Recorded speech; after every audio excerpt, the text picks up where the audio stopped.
the idea here is you have a person or a group of people that have an idea for how to enact some kind of social change. It could be social, it could be environmental, it could be any number of things. Where you see a community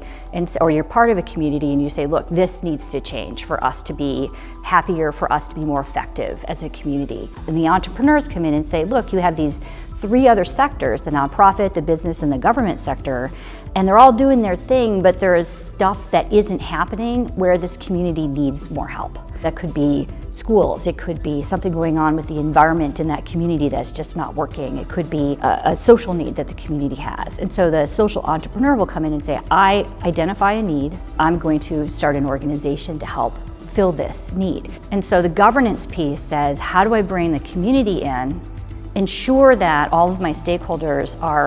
have had that conversation, that we've worked through what it is that can be most beneficial in this community, and then work together to affect the change in the community. So without governance, it means you don't have any community buy-in.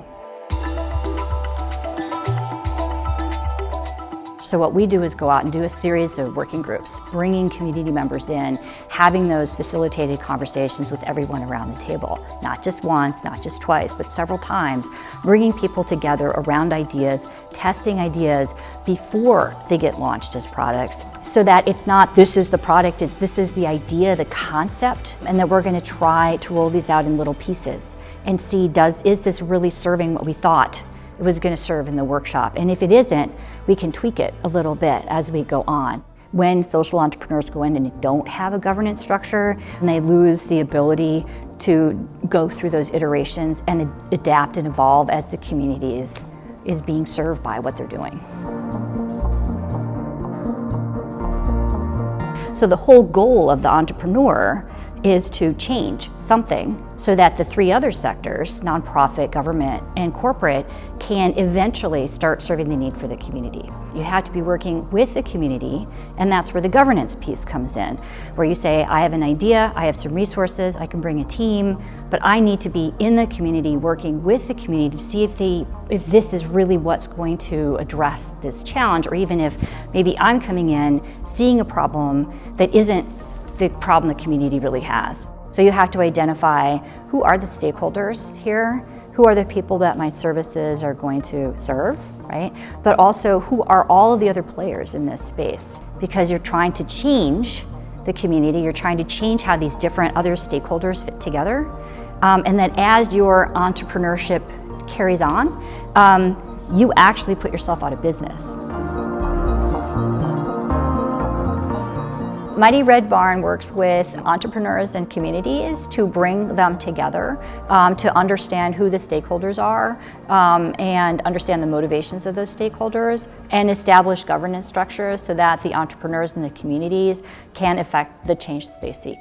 And so that's a big part of what I do, is get people used to thinking about putting themselves out of business, because that's what success is. Success is changing the community and the stakeholders enough so that they start to work well together. I like to think about this like a tree in a forest. So you think about this tree, it's rooted, it's engaged with other things through its root structure, it's got its trunk to keep it stable, and you've now got your leaves that provide that oxygen to keep you going.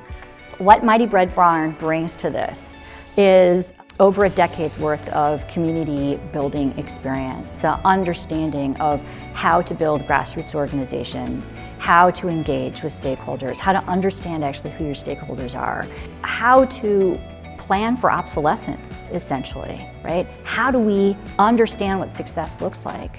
plan for it, and then be happy when it happens, and be able to hand this project over to the people. So what Mighty Red Barn does is it helps you figure out what is that trajectory, who are the people I need to be talking to, helps to build that community, and then iterate with them, develop that trust and respect so that you can move on.